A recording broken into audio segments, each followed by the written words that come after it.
hasta ahora, escúchame bien esto, conocíamos de 2 imputados, ¿verdad? Sí. Jorge y su esposa, Trinidad. Sí.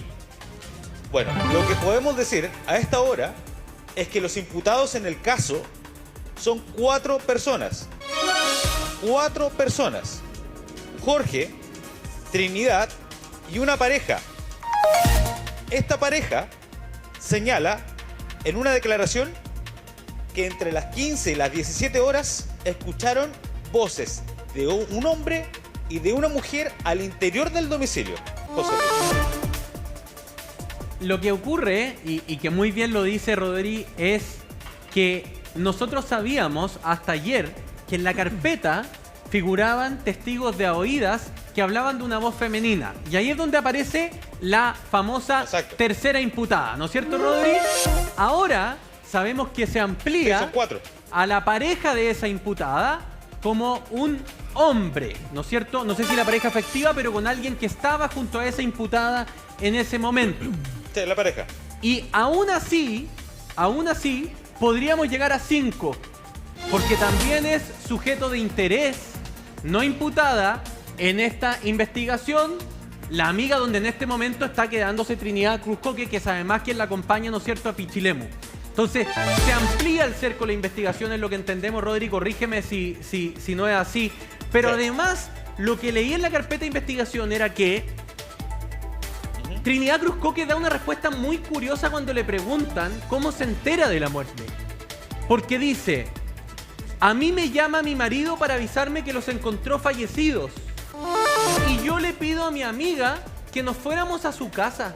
No a mi casa, no al lugar de los hechos, no a ver la muerte, no a ver dónde estaba su hermano que supuestamente había sido asesinado por un robo con homicidio. Mira, en lo inherente al ser humano podría ser, voy a ir a ver qué fue lo que pasó. Porque es tan terrible todo esto, pero ella más bien se aleja de la situación. A mí me da esa sensación. Claudio. Mira, Rodrigo. Exactamente. Rodrigo, un poco Perdón. antes, solo un poco antes. Donde estás tú ubicado no es casualidad. Aquí la Policía de Investigación ayer entregó citaciones para que personas vayan a declarar. Aquí el foco de la investigación pareciera que hay declaraciones que están arrojando discrepancias muy importantes respecto a lo que ocurrió ese mismo día. Y aquí, insisto, no solamente importa las hipótesis de una autoría eventual, sino también respecto de obstrucción a la investigación. Y me parece, conforme a lo que está avanzando en la carpeta investigativa, que van en esa línea. Hay muchas personas que declararon en su momento, pero esas declaraciones no son consistentes, no son coherentes en tiempo y espacio y ubicación geográfica respecto a lo que podría haber ocurrido ese mismo día 18 de octubre. Estamos aquí en el estudio. Exactamente. Mira, y Rodrigo. escúchame con atención. Ah, sí, continúa. Perdón, Pri. No, perdón. continúa. Continúa, Rodrigo. Ya, mira, escúchame con atención. Esta es la declaración que hace Trinidad. Te lo voy a leer escuetamente, porque sé que tenemos una cantidad de material importante, pero para que ustedes se vayan haciendo una idea. Dice, recibí, esto en comillas, recibí un llamado telefónico de mi esposo a las 20:09 horas. 20:09 horas. Él llama a la policía exactamente a las 19:13 horas, indicándome que había encontrado a mi hermano y mis sobrinos fallecidos al interior de su domicilio. Ante dicha noticia, como bien lo dicen ustedes, tomé la decisión de no llegar a mi casa, por lo que me fui hasta el domicilio de mi amiga. En ese lugar.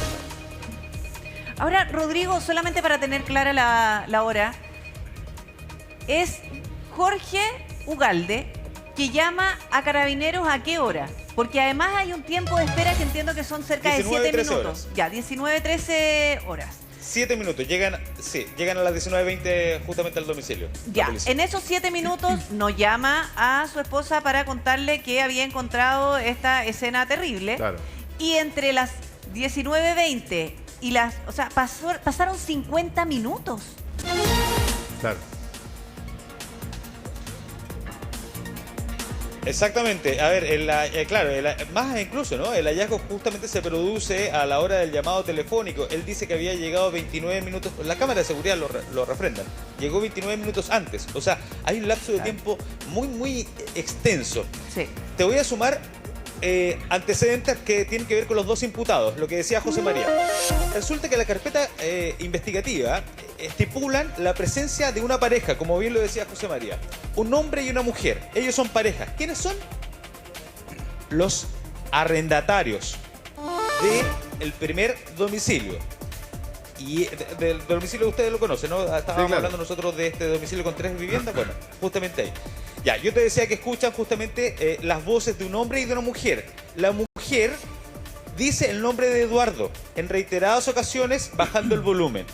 Y luego de eso escucha ruidos en el lugar, la pareja. Y ellos creen que estaban matando un ratón. Esa es la declaración que dan justamente la policía. Oye, bueno, nuevos detalles y que en exclusiva, por supuesto, una vez más, Tele 13 a través de Samuel Rojas y su equipo han revelado e investigado.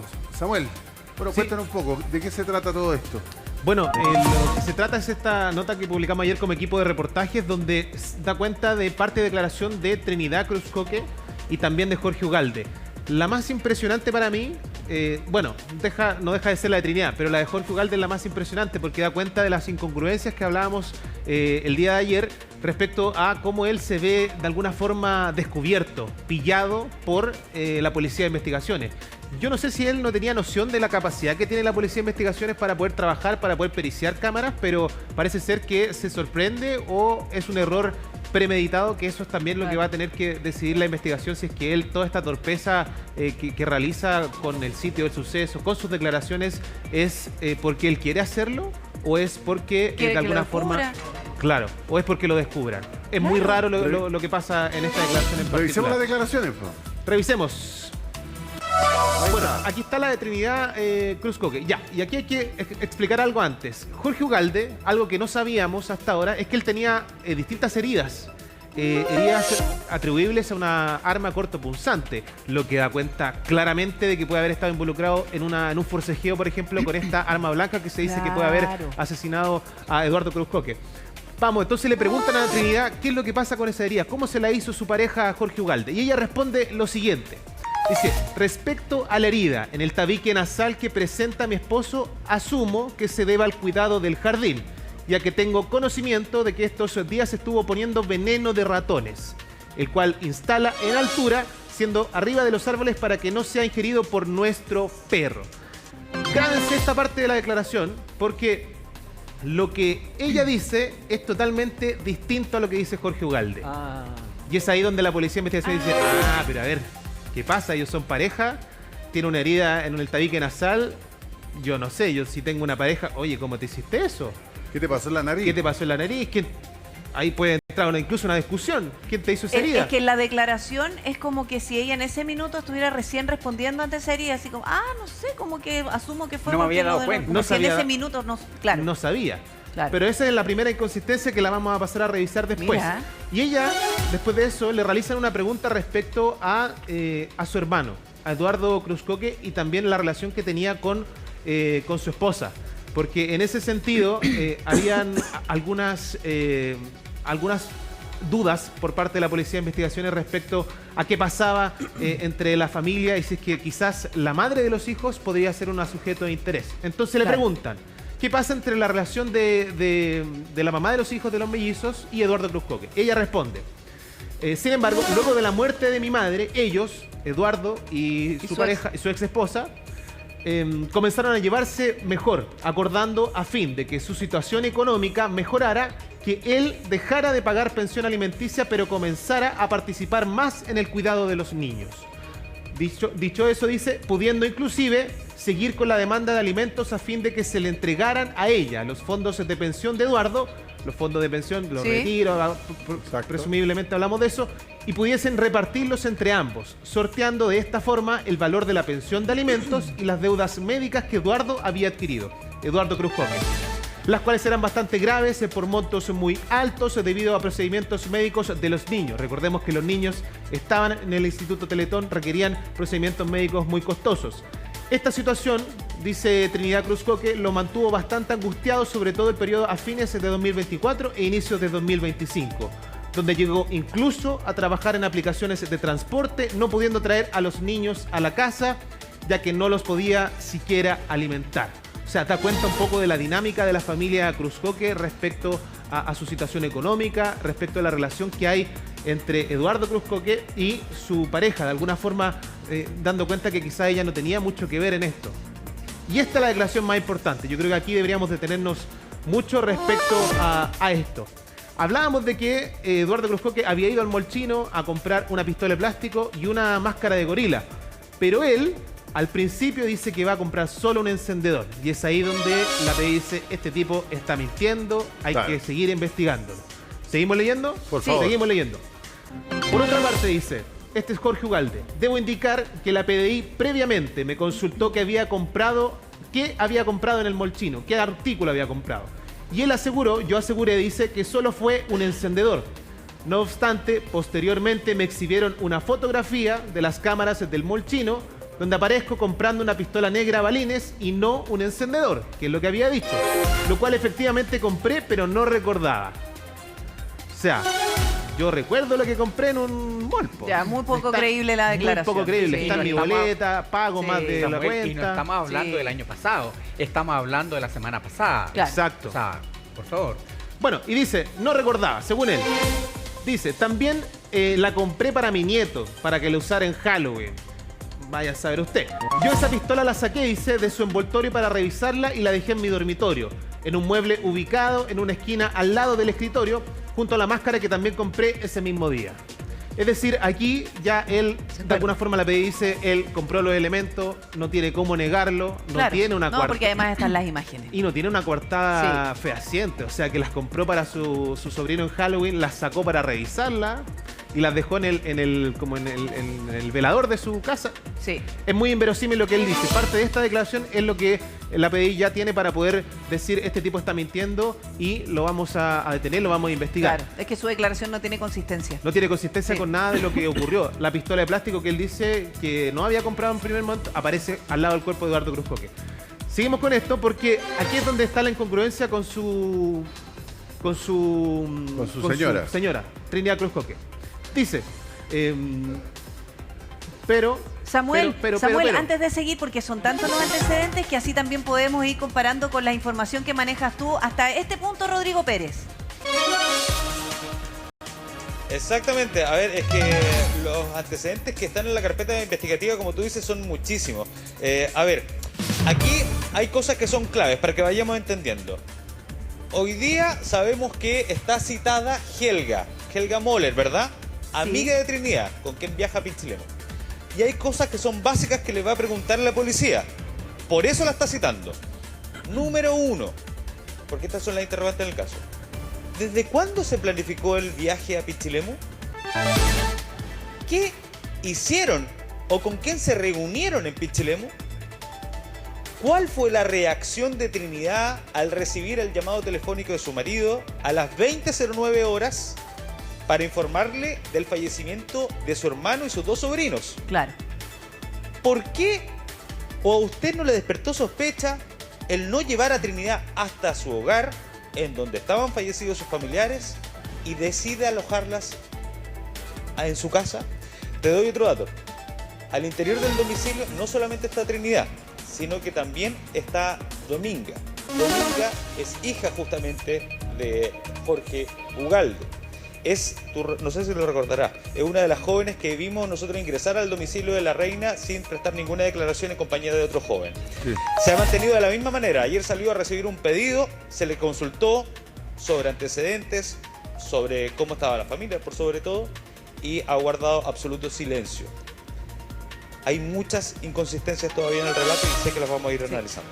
José Crespo. Ahora, antes de continuar con las declaraciones, le quiero preguntar a Marisa, aprovecho de saludarte, Marisa, tú que has seguido tan de cerca este caso. ¿El tema de las inconsistencias en las declaraciones es relevante en un caso? A ver, siempre hemos dicho que el imputado tiene derecho a guardar silencio, ¿cierto? Y si declara, no lo hace bajo juramento, por lo tanto no está obligado a decir la verdad. Siempre la declaración de un imputado va a ser un mecanismo de defensa. Cuando un imputado declara y colabora, probablemente se les va a reconocer un atenuante que es la colaboración sustancial, ¿verdad? Y eso significa que unida a otras atenuantes va a rebajársele la pena. Cuando un sujeto no colabora e incluso da antecedentes que son equívocos y dificulta la investigación, lo que va a pasar ahí es que nunca se le va a reconocer un atenuante y por lo tanto la policía va a tener que seguir investigando porque él no ha colaborado, ¿verdad? Como dijimos también ayer, una buena investigación es aquella que prescinde de lo que dice el imputado. Y aquí es muy relevante aquellas muestras biológicas que aún están en estudio, que deben haberse encontrado en el sitio del suceso, Claro. pero que también pueden encontrarse en el domicilio de Ugalde, porque, por ejemplo, la máscara, que aparentemente tendría sangre, si es sangre que pertenecía a la víctima, evidentemente ya tienes acreditado un punto muy, muy relevante y para mí esa es la prueba principal, independientemente de lo que diga el imputado. Para situarlo en el sitio del Exacto. suceso. Si tiene sangre la víctima, Claro, entonces y ahí es no hay, evidente, no hay y ahí ninguna no hay, duda. da lo mismo lo que diga Sí. a favor o en contra. Sí. Es que te lo pregunto porque, por ejemplo, hay una de las respuestas que es inverosímil, o sea, en verdad es muy poco creíble, por decirlo de alguna forma, cuando a él le preguntan, es que no compraste un encendedor en el mall chino, compraste, aquí en las imágenes se ve que compraste una pistola. Ah, la había olvidado. Sí. ¿Quién define así como que, mira, no lo creo? Nadie, quizás nadie lo cree, pero ¿quién define que no le cree esa declaración? No, o sea, en definitiva el fiscal primero, porque es el que está llevando la investigación, ¿verdad? Entonces da lo mismo lo que él diga. Por eso quiero decir ese Ya. punto. Sobre todo, aparte de eso, el tema de las heridas. Recuerda que él tiene heridas en sus manos que probablemente puede haber sido de algún mecanismo de defensa de la víctima a la que apuñaló. Y él, ante la pregunta, él dice que no recuerda tampoco 2 de las 5 heridas que tiene. Eso tampoco es creíble. Claro. ¿Cómo no te vas a acordar cómo Sí. te hiciste unas heridas? Exactamente. Entonces, por eso digo, aquí tiene mucho más sentido lo que te estoy diciendo, que la buena investigación prescinde de lo que él diga y se orienta a identificar los elementos que tiene para imputarle responsabilidad. Mira, Rodrigo Pérez tiene algo más que decir. Rodrigo. Sí. Y justamente en la línea de lo que está diciendo Marisa, me está llegando ese antecedente en este momento. A ver, número 1. Además de esta herida de las 5, una en el pulgar que él reconoce haberla recibido algunos días previos, tiene otras lesiones que dice no recordarse, ¿verdad? Pero además tiene una suerte de moretones, en buen chileno, en el abdomen, que él dice también no reconocer y no recordar cómo ocurrieron. Pero ojo con lo que me están enviando ahora. Atención con esto. ¿Ya? A ver, te lo voy a leer. El análisis comparativo que se realizó de las muestras levantadas en la manilla de la puerta de uno de los dormitorios, en ese lugar se encuentran evidencias hematológicas, ¿ok? Ah. Y lo que me están diciendo es que junto con el material genético de la víctima, escuchen esta parte, se encontró material genético perteneciente a Jorge Ugalde. Ya, pues eso probablemente tiene que ver con esas laceraciones que tiene en su mano, porque acá Samuel nos iba a contar. Mira, escuchemos la declaración de Ugalde para entender más o menos frente a la consulta de las heridas que mantenía. Ah, claro. Aparentemente con algo cortopunzante. Así lo explica. Veamos lo que dice entonces Jorge Ugalde a esas consultas de herida. Dice a su consulta, referente a las lesiones cortantes que mantengo en mis manos, que es muy relevante que sean las manos porque uno toca la manilla Claro. con las manos. Exacto. Debo decir que una de ellas, la del pulgar derecho, me la hice hace unos 3 días atrás cortando con un cuchillo en la cocina, mientras cocinaba con Trinidad Cruzcoque, su pareja. Mientras que las otras 5 heridas cortopunzantes que mantengo en mis manos, desconozco. No sabe cómo se las hizo. Espérate, mientras que las otras 5 heridas cortantes no recuerdo. Claro. Eso es porque la PDI le pregunta, usted tiene 5 heridas. Claro, o sea, yo por ejemplo acá tengo un corte que me hice haciendo el asado el fin de semana. Pero lo tengo súper claro que fue porque hice así con un cuchillo que estaba cortando pan y pasé de largo. Pero uno no se hace 5. Por eso te digo 5. Es muy raro. Bueno, seguimos. Dice, aquí le preguntan por lo que tiene en la frente, otra herida también. Sumado a lo anterior, dice, mantengo una exocoriación en la frente y otra en el dorso de la nariz. Esta última me la hice porque los lentes ópticos, disculpen, que utilizo me lastiman. La de la frente no sé cómo me la realicé. Así como tampoco recuerdo cómo me generé los moretones en mi abdomen, los que decía Rodrigo Pérez. No sabe cómo se generó los moretones en mi abdomen, mano, antebrazo y piernas. Lesiones que autoricé a que la policía fotografiara. Es decir, es importante también, la policía tiene registro de esto, sabe dónde estaban los moretones. Me imagino que puede armar una dinámica de cómo habría ocurrido quizás el forcejeo respecto a dónde están los hematomas, dónde están los cortes. Pero perdón, o sea, no es un moretón en el brazo. Que aquí, que uno muchas veces tiene un moretón, me pegué, no me di cuenta. O sea, moretones en mi abdomen, mano, antebrazo y piernas. O sea, se cayó un acantilado y no se acordaba. Es que, Repe, siguiendo con lo que decía Rodrigo Pérez, a propósito, material genético que fue ubicado en el sitio del suceso. Cuando hablamos de material genético, no necesariamente estamos hablando de saliva o huellas. Estamos hablando, de acuerdo a lo que inicialmente existe en la carpeta investigativa, de sangre. Del principal imputado en el sitio del suceso. Espérate, sangre, lo que nos contaba que en la manilla Rodrigo nos contaba que había sangre del imputado y de la víctima. Así es. En la misma manilla. O sea, eso es una evidencia muy esa es feroz. una prueba fundamental, a mi parecer, el que haya de ambos personas, involucra que ambos estuvieron en el mismo lugar el de los hechos y por lo tanto me parece una prueba súper importante para establecer la participación. Recordemos que él declaró, ¿cierto? O sea, renunció a su derecho a guardar silencio. ¿Y qué declaró? Que no había sido el responsable de la muerte. Sin embargo, las evidencias dicen lo contrario, que sí sería el responsable de la muerte porque estaba en el lugar, porque tiene heridas que probablemente fueron de defensa, como digo, de la víctima que se resistió, y por lo tanto me parece a mí que el delito ya está bastante claro. No, o sea, la evidencia, por lo que sabemos hasta ahora, es súper contundente en contra del señor Ugalde. Bueno, se la va a tener que determinar la justicia, pero evidentemente hay mucha evidencia. Otra de las cosas que ayer conversábamos, y anteayer también, acuérdense, es de este antecedente previo de un año atrás, ¿no es cierto?, de este supuesto intento de envenenamiento o intoxicación que sufrió Eduardo Cruz Coque, producto de un helado, parece, que le habían regalado, digamos, por parte de este señor Ugalde también. Y también se refirió a eso, pues, Samuel. También se refiere a eso porque de alguna forma él y Trinidad eran las principales sospechosos de ese envenenamiento. Dice, le preguntan a Jorge Ugalde por ese episodio. A su consulta, nunca he intentado atentar contra la vida de Eduardo y sus hijos ni envenenarlos. Hubo una ocasión, la recuerda, hace 1 año o 2 años atrás, en la que Eduardo resultó envenenado o intoxicado mientras estaba en su domicilio. Dice, al parecer él y sus hijos comieron un helado que yo les llevé a casa. Fíjense en eso, porque dice al parecer, si él estaba ahí, él sabe que comieron ese helado. Pero bueno, dice, al parecer él y sus hijos comieron un helado que yo les llevé a casa, pero solo Eduardo resultó intoxicado. Todo esto según lo que la ex esposa le habría comentado a Eduardo, quien fue él que me contó a mí. Ese día llegó la HELP a la casa, la ambulancia, ya que la ex esposa de Eduardo les dio aviso.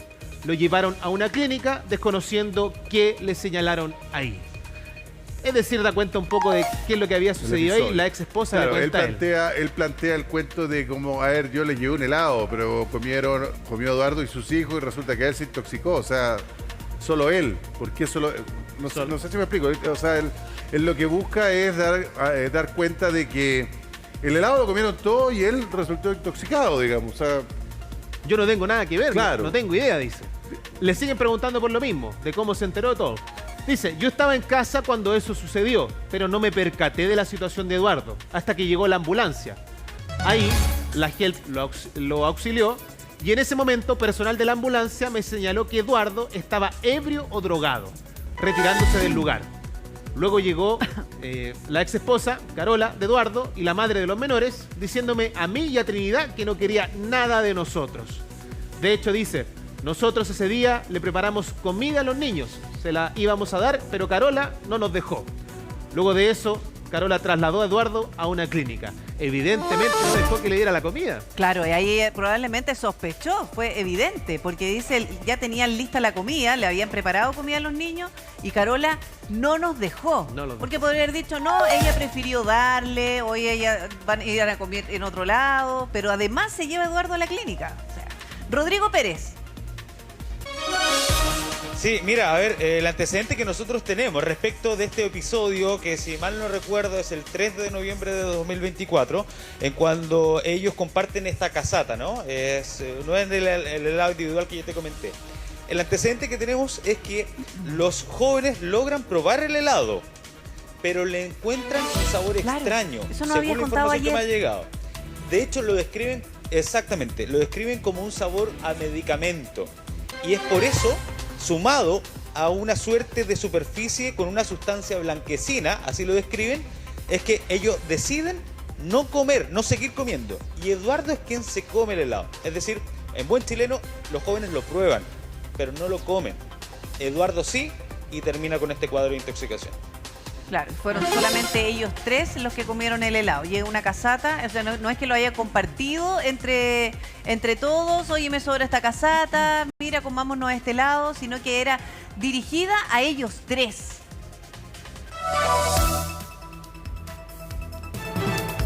Exactamente, exactamente. Lo había hecho, de hecho lo había hecho, según, esto es información preliminar, no la tengo 100% checada, pero para que nos hagamos la idea, entendemos que el helado había sido fabricado de hecho en la casa, había sido una fabricación casera y es esta casata la que se comparte. A ver, ¿qué es lo que está intentando configurar el abogado de la defensa? ¿ya? Es que existía unos nexos familiares importantes. A ver, Navidad, la última Navidad, el abogado dice... Ellos tenían un lazo importante, no había conflicto, tanto así que la Navidad la comparten juntos. De hecho, se hacen regalos con el amigo secreto entre la familia. Publican también, como parte de la defensa, una fotografía en donde se le ve a a Jorge asistiendo a Eduardo, descartando así los problemas familiares. Claro. A propósito de la herencia que ya sabemos de más de 1.000 millones de pesos. Pero la verdad es que hay una serie de datos que todavía ¿Rodrigo? siguen siendo muy inconsistentes. ¿Y era habitual que llegara con comida a ofrecer, por ejemplo, ese tipo de helado? No sé, eventualmente pudo haber sido un pan que hizo en la casa, un yogur que hizo en la casa, pero ¿habitualmente llegaba con comida o eso fue muy extraño y les llamó la atención? Mira, no tenemos ese antecedente, la verdad, Pri. Lo que sí sabemos es que había un vínculo cercano, permanente, según lo establece o lo intenta establecer la defensa. Pero no quiero que se nos vaya de todo el panorama. Y disculpen que yo le esté agregando este dato nuevamente, pero hay 2 imputados más en la causa. Son 4 los imputados. Y hay una pareja